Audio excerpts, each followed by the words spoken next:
Ó Mãe Santíssima, intercedei por nós para que possamos bem compreender os ensinamentos de vosso Divino Filho, nosso Senhor e Salvador Jesus Cristo, e as explicações dos pais da Igreja.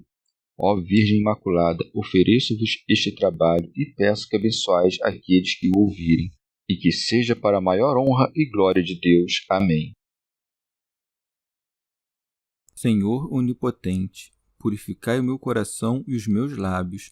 Vós, que purificastes os lábios do profeta Isaías com o carvão em brasa, e dignai-vos, por tal modo, purificar-me com a vossa misericórdia, para que possa dignamente anunciar o vosso santo Evangelho. Por Jesus Cristo nosso Senhor. Amém. Senhor, abençoai-me. Que o Senhor resida no meu coração e nos meus lábios, para que anuncie digna e convenientemente o seu Evangelho. Amém. Evangelho de Nosso Senhor Jesus Cristo, segundo São Lucas. Apresentação de Jesus no templo. Quando se completaram os dias para a purificação deles, segundo a lei de Moisés, levaram-no a Jerusalém a fim de apresentá-lo ao Senhor, conforme está escrito na lei do Senhor. Todo macho que abre o útero será consagrado ao Senhor, e para oferecer em sacrifício, como vem dito na lei do Senhor, um par de rolas ou 2 pombinhos. E havia em Jerusalém um homem chamado Simeão, que era justo e piedoso. Ele esperava a consolação de Israel e o Espírito Santo estava nele. Fora-lhe revelado pelo Espírito Santo que não veria a morte antes de ver o Cristo do Senhor. Movido pelo Espírito, ele veio ao templo, e quando os pais trouxeram o menino Jesus para cumprir as prescrições da lei a seu respeito, ele o tomou nos braços e bendisse a Deus, dizendo: Agora, soberano Senhor, podes despedir em paz o teu servo, segundo a tua palavra, porque meus olhos viram tua salvação, que preparaste em face de todos os povos, luz para iluminar as nações e glória de teu povo Israel.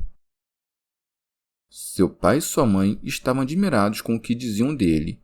Simeão abençoou-os e disse a Maria, sua mãe: Eis que este menino foi posto para a queda e para o soerguimento de muitos em Israel, e como um sinal de contradição. E a ti, uma espada transpassará tua alma, para que se revelem os pensamentos íntimos de muitos corações. Comentários dos Pais da Igreja. São Cirilo. Depois da circuncisão, espera-se ainda o tempo da purificação. Por isso é dito: quando se completaram os dias para a purificação deles, segundo a lei de Moisés.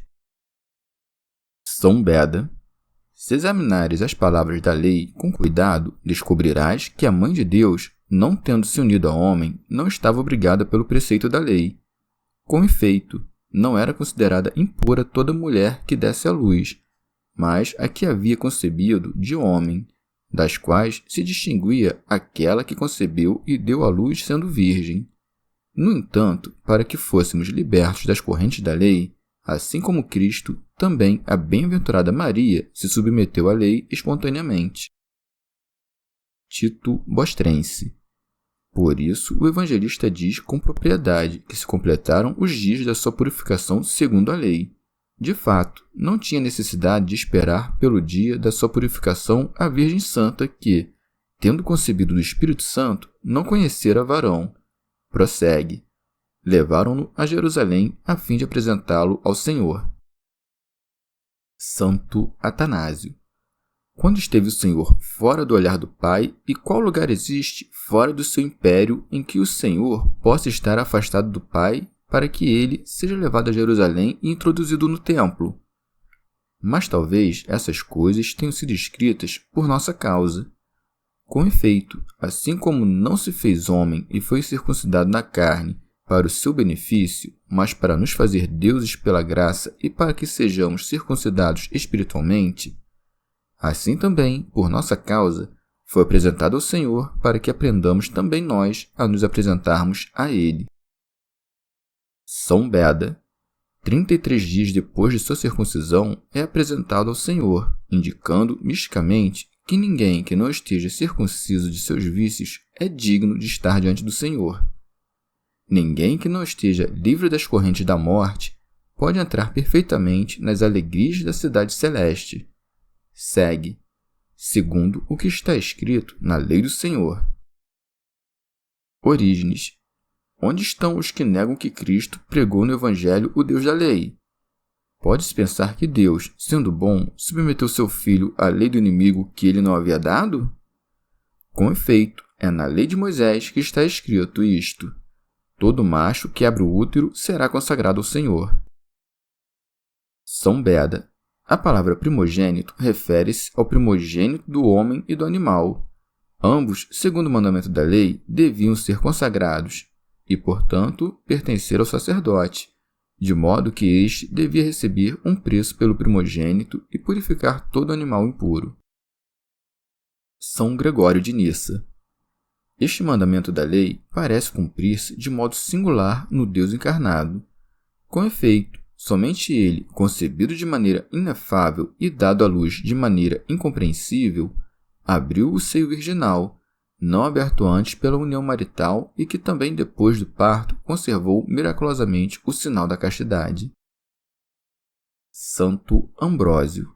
Com efeito, não foi um homem que abriu os segredos do seio virginal, mas o Espírito Santo infundiu a semente imaculada naquele seio inviolável.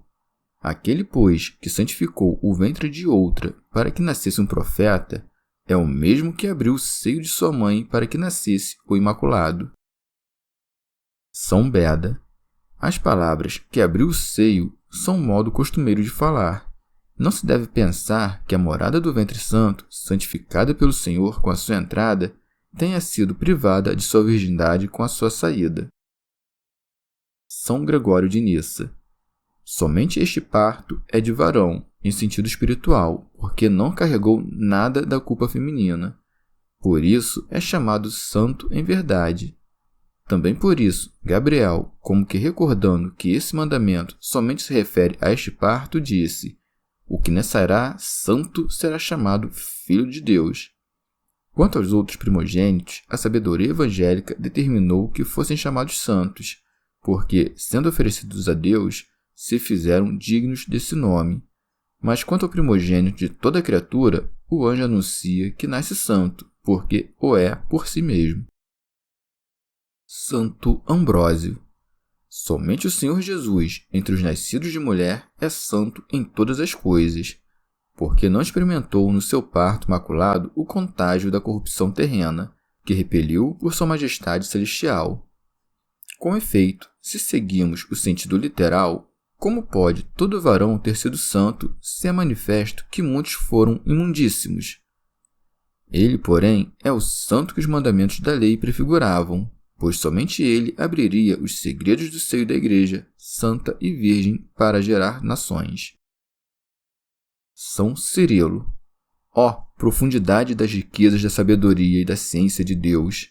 Oferece sacrifícios àquele que, pelos sacrifícios, é honrado junto com o Pai. Observa as figuras da lei aquele que é a verdade. Aquele que, como Deus nos deu a lei, observa a lei como homem. Por isso segue. E para oferecer em sacrifício, como vem dito na lei do Senhor, um par de rolas ou 2 pombinhos. São Beda. Esse era o sacrifício dos pobres. Com efeito, o Senhor ordenou na lei àqueles que tinham posses que sacrificassem um cordeiro por seu filho ou filha, bem como uma rola ou um pombinho, mas aqueles que não pudessem oferecer um cordeiro ordenou que oferecessem 2 rolas ou 2 pombinhos. Assim, o Senhor, sendo rico, dignou-se fazer-se pobre, para que pela sua pobreza nos desse participar das suas riquezas. São Cirilo. Vejamos o que essas ofertas significam. Sem dúvida, a rola é a ave que mais canta e a pombinha é o animal mais manso. Assim se fez o Senhor para nós, praticando perfeitamente a mansidão e enchendo seu jardim com as suas melodias, para ganhar o mundo para si. Assim, pois, a rola e a pombinha eram sacrificadas para nos dar a conhecer, por essas figuras, o que o Senhor sofreria na carne para dar vida ao mundo.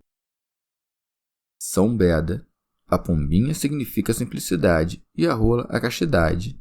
Com efeito, a primeira ama a simplicidade e a segunda a castidade, de modo que se perde seu par, não cuida de buscar outro. Com razão, pois, a rola e a pombinha são oferecidas ao Senhor em sacrifício, pois a vida simples e casta dos fiéis é para ele um sacrifício agradável. Santo Atanásio ordenou que fossem 2 coisas porque, consistindo o homem de alma e corpo, Deus exige de nós 2 sacrifícios, a castidade e a mansidão, não só do corpo, mas também da alma. Fosse de outro modo, o homem seria fingidor e hipócrita, cobrindo a sua malícia oculta com aparência de inocência. São Beda. Embora ambas as aves, por seu hábito de arrulhar, signifiquem o luto em que vivem os santos no presente, diferem na medida em que a rola voa solitária pelos bosques, enquanto as pombas têm por costume voar em bando.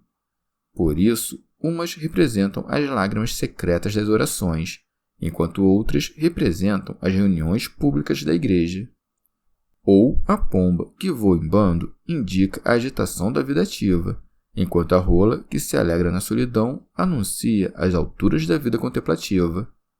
E como ambas as vítimas são igualmente aceitas pelo Criador, São Lucas propositalmente não diz se foram oferecidas ao Senhor rolas ou pombinhas, para não dar preferência a um modo de vida, mas ensinar que ambos devem ser seguidos. Santo Ambrósio. Deram testemunho do nascimento do Senhor não somente os anjos e os profetas, os pastores e seus pais, mas também os anciãos e justos. Por isso é dito: e havia em Jerusalém um homem chamado Simeão, que era justo e piedoso. São Beda. Dificilmente se guarda a justiça sem o temor.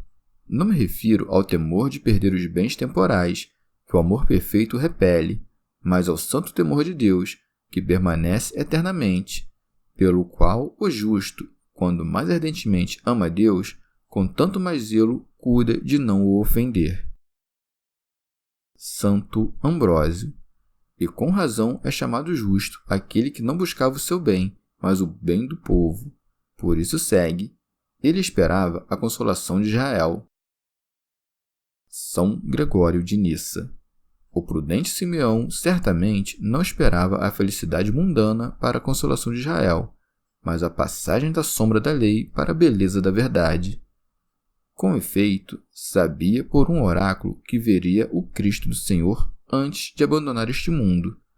Por isso segue: e o Espírito Santo estava nele.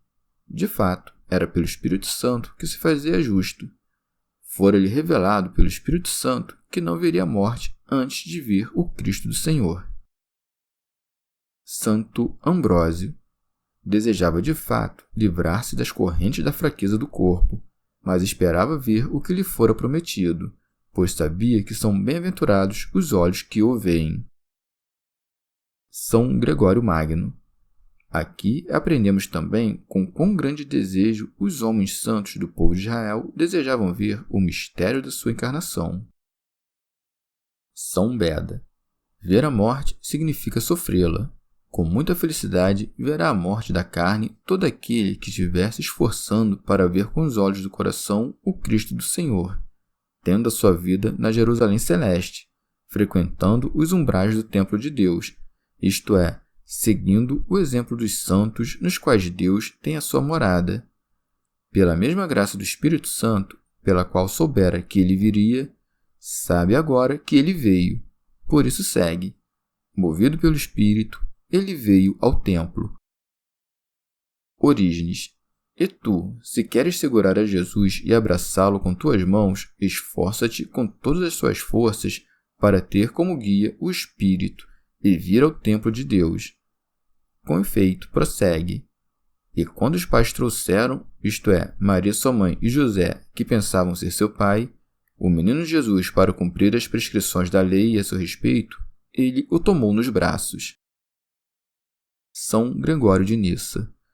Quão feliz foi aquela santa entrada no santo templo, pelo qual chegou o momento do fim da sua vida. Felizes as mãos que tocaram o verbo da vida e os braços que foram preparados para o receber. São Beda. O justo, segundo a lei, recebe o menino nos seus braços para indicar que a justiça das obras, que provinha da lei, simbolizada pelas mãos e pelos braços, deveria ser transformada pela graça, certamente humilde, mas salvífica, da fé evangélica. O ancião tomou o menino Jesus para indicar que este mundo, já como que velho e exaurido, retornaria à infância e à inocência da vida cristã. Orígenes. Se só de tocar a orla de sua veste aquela mulher foi curada, o que se deve pensar de Simeão, que tomou nos seus braços um menino e se alegrou vendo que aquele pequeno que segurava era o que tinha vindo libertar os cativos e sabendo que ninguém podia libertar da prisão do corpo, senão aquele que tinha em seus braços. Por isso é dito, e bendisse a Deus, dizendo: Agora, soberano Senhor, podes despedir em paz o teu servo. Teofilacto Diócrida. Diz Senhor para confessar que ele é o Senhor da morte e da vida, e assim professa que o menino que tomou em seus braços era Deus. Orígenes, como dizendo: Quando eu não tinha Cristo em meus braços, estava preso, não podia escapar das minhas correntes. São Basílio. Se examinares as palavras dos justos, verás que todos lamentam este mundo e sua triste duração. Diz Davi: Ai de mim, que meu desterro se prolongou. Santo Ambrósio.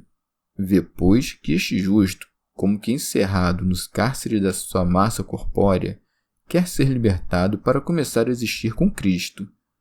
Todo aquele que quiser que o deixem partir, venha a Jerusalém, espere por Cristo Senhor, tome em suas mãos o verbo de Deus e o abrace, por assim dizer, com os braços da sua fé.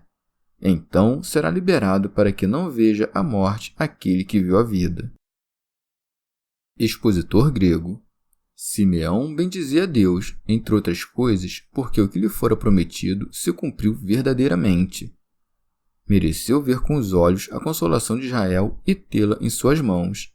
Por isso diz: segundo a tua palavra, isto é, porque obtive o cumprimento das promessas. E agora que vi com os olhos o que eu desejava, liberta o teu servo, que nem teme provar a morte, nem é perturbado por pensamentos hesitantes. Por isso acrescenta: em paz. São Gregório de Nissa. Depois de Cristo ter destruído o inimigo, que é o pecado, e de ter nos reconciliado com o Pai, a travessia dos santos foi feita em paz. Orígenes. Quem se retira deste mundo em paz, a não ser aquele que entende que Deus estava em Cristo reconciliando o mundo consigo, e que não tem nenhuma inimizade com Deus, mas recebeu em si toda a paz por suas boas obras. Expositor grego. Fora-lhe prometido que não veria morte sem ter visto o Cristo Senhor. Por isso, para mostrar que isso havia se cumprido, acrescenta: porque os meus olhos viram a tua salvação. São Gregório de Nissa. Bem-aventurados os teus olhos, tanto os da alma como os do corpo. Estes, porque recebem a Deus visivelmente. Aqueles, porque não se voltam somente ao que é visto, mas, iluminados pelo fulgor do Espírito do Senhor, reconheceram o Verbo na sua carne. Com efeito, a salvação que percebeste com teus olhos é o próprio Jesus, cujo nome dá e manifesta essa salvação. São Cirilo. Cristo era o mistério que foi revelado nos últimos tempos do mundo, tendo sido preparado antes da origem do mundo. Por isso segue: que preparaste em face de todos os povos. Santo Atanásio. Isto é, a salvação de todo o mundo realizada por Cristo. Como então é dito acima que esperava a consolação de Israel? Porque soube pelo Espírito que a futura consolação de Israel teria lugar quando a salvação estivesse preparada para todos os povos. Expositor grego. Observa também a sagacidade daquele ancião digno e venerável. Antes de que fosse considerado digno da feliz visão, esperava a consolação de Israel. Quando, porém, obteve aquilo que esperava, exclama ter visto a salvação de todos os povos, pois de tal modo foi iluminado pelo inefável esplendor daquela criança inefável, se lhe fizeram conhecidos de uma vez a sucessão dos tempos que viriam. Teofilacto Diócrida diz em face para indicar que a sua encarnação seria conhecida por todos os homens. Diz que essa salvação é a luz das nações e a glória de Israel. Por isso segue, luz para iluminar as nações. Santo Atanásio. As nações, antes do advento de Cristo, estavam nas trevas mais profundas, privadas do conhecimento de Deus. São Cirilo. Com o advento de Cristo, fez-se a luz para os que vagavam nas trevas oprimidos pela mão do diabo. Foram chamados pelo Pai ao conhecimento do Filho, que é a verdadeira luz. São Gregório de Nissa. Israel, porém, era iluminado pela lei, ainda que fracamente. Por isso, não diz que a luz veio a Israel, mas acrescenta: e a glória de teu povo Israel, recordando a história antiga. Pois, assim como nos tempos antigos, Moisés, depois de falar com o Senhor, retornou com o rosto glorioso, assim também eles, conhecendo a luz divina da sua humanidade e abandonando o antigo véu, eram transformados em imagem sua, passando de glória em glória. São Cirilo. Embora alguns deles tenham sido desobedientes, outros foram salvos e por Cristo alcançaram a glória. As primícias deles foram os divinos apóstolos, cujo fulgor ilumina todo o mundo. Também Cristo foi de modo singular a glória de Israel, pois, segundo a carne, precedia deles, embora seja sobretudo enquanto Deus bendito para sempre. São Gregório de Nissa. Diz teu povo, não apenas porque era adorado por eles, mas também porque nasceu deles segundo a carne. São Beda. Com razão, a iluminação das nações é mencionada antes da glória de Israel, pois somente quando a plenitude das nações houver entrado é que Israel será salvo. Expositor grego. Toda vez que o conhecimento das coisas transcendentes vem à memória, renova-se na mente o milagre. Por isso é dito: seu pai e sua mãe estavam admirados com o que diziam dele. Orígenes. Das coisas que eram ditas, tanto pelo anjo e pela multidão da milícia celeste, pelos pastores e pelo próprio Simeão. São Beda. José é chamado pai do Salvador não porque fosse verdadeiramente seu pai, mas porque era considerado por todos o seu pai, a fim de que se conservasse a boa fama de Maria. Santo Agostinho. Pode ser chamado seu pai do mesmo modo como é chamado marido de Maria, isto é, sem a união da carne, mas em razão do vínculo conjugal, vínculo muito maior que se tivesse adotado um filho alheio. Portanto, José não deve deixar de ser chamado pai de Cristo por não o ter gerado, uma vez que também seria chamado pai daquele que, não tendo nascido de sua esposa, adotasse de outro. Orígenes. Quem examina mais a fundo a questão pode dizer que, como a genealogia do Senhor é traçada de Davi até José, para não parecer que o nome de José é mencionado em vão, pois não teria sido pai do Salvador, é chamado pai do Senhor, de modo que a genealogia possa manter o seu lugar. Expositor grego. Depois de fazer louvores a Deus, Simeão volta-se aos que traziam o menino para bendizê-los. Por isso segue: Simeão abençoou-os, dá sua bênção a ambos, mas dirige os presságios das coisas ocultas apenas à mãe. Desse modo, não nega a José a participação na paternidade, mas, dirigindo palavras à mãe em separado, proclama-a como sua verdadeira mãe. Por isso segue: e disse a Maria sua mãe: eis que este menino foi posto para a queda e para o soerguimento de muitos em Israel. Santo Ambrósio. Vê a graça abundante difundindo-se entre todos pelo nascimento do Senhor, e a profecia sendo negada aos incrédulos, não aos justos. Eis que Simeão profetiza que Cristo veio para a ruína e para o ressurgimento de muitos. Orígenes. O que expõe com simplicidade pode dizer que ele veio para a ruína dos infiéis e para a ressurreição dos que acreditam. São João Crisóstomo. Assim como a luz, ainda que perturbe os olhos fracos, é a luz, o Salvador permanece sendo Salvador, ainda que arruine muitos. Com efeito, a destruição não é obra sua, mas da loucura deles. E assim, o seu poder se manifesta não somente na salvação dos bons, mas também na destruição dos maus, pois é por brilhar muito que o sol perturba a vista fraca. São Gregório de Nissa. Observa a bela escolha de palavras nessa distinção. É dito que a salvação foi preparada diante de todo o povo, mas a ruína e o ressurgimento são de muitos. O propósito de Deus é a salvação e a deificação de todos, mas a ruína e o ressurgimento está na vontade de muitos, conforme sejam fiéis e infiéis. Que, porém, os caídos e incrédulos sejam levantados não é contrário à razão.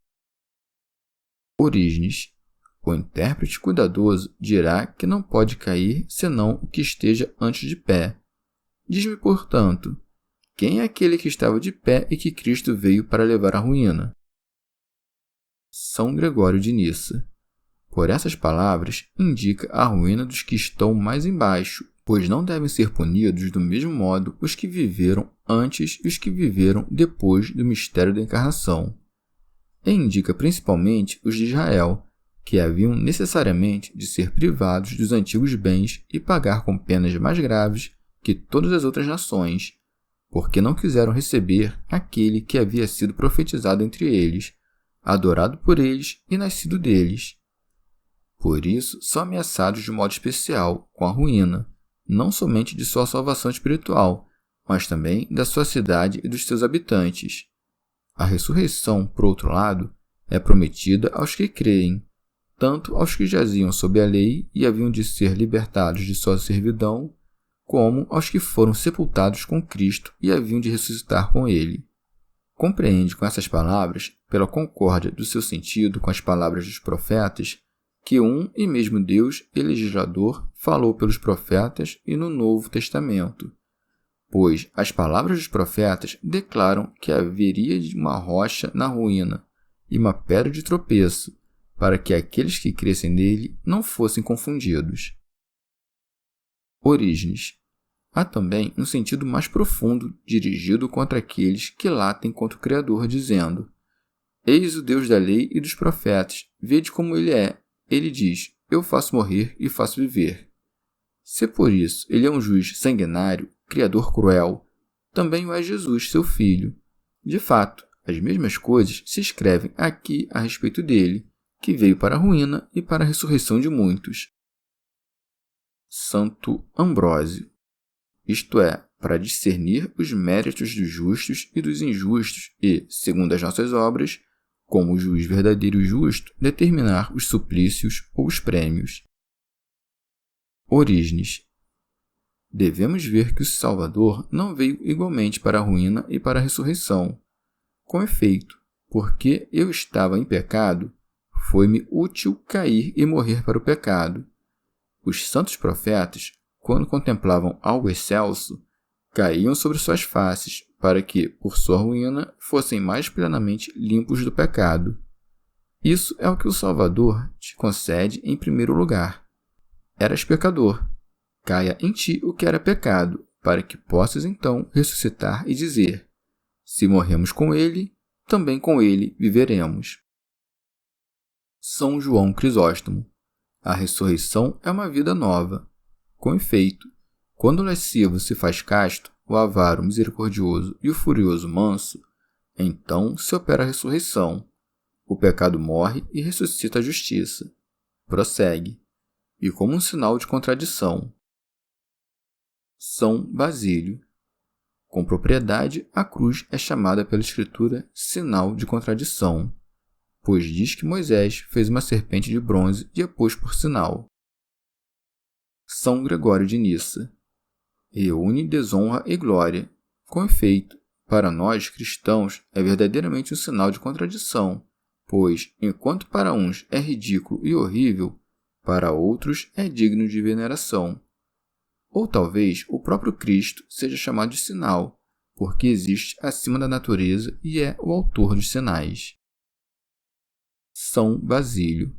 Com efeito, é um sinal que aponta para coisas admiráveis e ocultas, visto pelos simples e compreendido pelos que têm o intelecto cultivado. Orígenes. Tudo que a história narra de Cristo é alvo de contradição, não porque o contradigam os que creem nele. Nós, de fato, sabemos que tudo que foi escrito é verdadeiro, mas porque tudo que foi escrito dele é alvo de contradição por parte dos incrédulos. São Gregório de Nissa. Essas coisas que são ditas do filho dizem respeito também à sua mãe, que toma todas as coisas para si, sejam provocações, sejam glórias. Não lhe anuncia somente a prosperidade, mas também as dores, pois segue: e a ti uma espada traspassará a tua alma. São Beda. Nenhuma história nos conta que a Santa Maria tenha abandonado esta vida morta pela espada, sobretudo porque não é a alma, mas o corpo que pode ser morto pelo ferro. Por isso, devemos entender que essa espada é aquela da qual se diz: há espadas em seus lábios, isto é, a dor causada pela paixão do Senhor traspassou a sua alma. Embora Cristo, sendo Filho de Deus, tenha morrido por vontade própria, e sua mãe não duvidasse de que ele venceria a própria morte, não podia haver sem dor ser crucificado aquele que foi gerado de sua carne. Santo Ambrósio. Ou mostra a prudência de Maria, que não ignorava esse mistério celeste. Com efeito, a palavra de Deus é viva, eficaz e mais penetrante do que toda espada de 2 gumes. Santo Agostinho. Ou por essas palavras, indica-se que Maria, pela qual foi realizado o mistério da encarnação, no momento de sua morte, vendo o Filho de Deus tão humilhado a ponto de descer até a morte, aturdida, duvidou. Assim como a espada, quando passa rente ao homem, ainda que não o fira, lhe causa medo, do mesmo modo a dúvida causa tristeza, mas não mata, porque não toma assento na alma, mas a atravessa como uma sombra. São Gregório de Nissa. Mas não diz que somente ela sofreria na paixão, pois acrescenta para que se descubram os pensamentos escondidos nos corações de muitos. A expressão para que significa a sucessão dos eventos, não a causalidade. Com efeito, acontecendo todas essas coisas, seguir-se-ia a revelação dos pensamentos de muitos. De fato, uns confessavam a Deus na cruz, outros nem assim deixavam de injuriá-lo e caluniá-lo. Ou isso é dito na medida em que, ao tempo da paixão, se manifestou a meditação no coração de muitos, que se emendaram pela ressurreição. Com efeito, a certeza sucede velozmente à dúvida. Ou talvez, por descobrir, devamos entender iluminar, como é comum na Escritura. São Beda. Até a consumação dos séculos, a espada duríssima da tribulação não cessa de traspassar a alma da Igreja quando o sinal da fé é negado pelos perversos. Quando observa gemendo que depois de ouvirem a palavra de Deus, muitos ressurgem com Cristo, mas muitos se afastam da fé. Quando sendo descobertos os pensamentos de muitos corações onde a boa semente do Evangelho foi lançada, vê que a cisânia dos vícios aí prevalece, ou é a única a germinar. Orígenes. Em sentido místico, aos anjos parecia-lhes que não podiam cumprir a obra que lhes fora confiada sem aquele que verdadeiramente é capaz de salvar, pois o seu remédio era inferior àquele de que precisavam os homens. Por isso, assim como quando vem um médico com grande conhecimento de medicina e faz cessar a putrefação das chagas aqueles que os outros médicos não puderam curar, estes não invejam, mas louvam o Mestre e a Deus, que enviou aos doentes e a eles próprios um homem de tanta ciência. Assim, do mesmo modo, a multidão dos anjos louva a Deus pelo advento de Cristo. Chegamos ao fim de mais um dia de comentários da Catena Áurea. Muito obrigado por ficarem até aqui, que Nossa Senhora derrame suas graças sobre nós e até amanhã.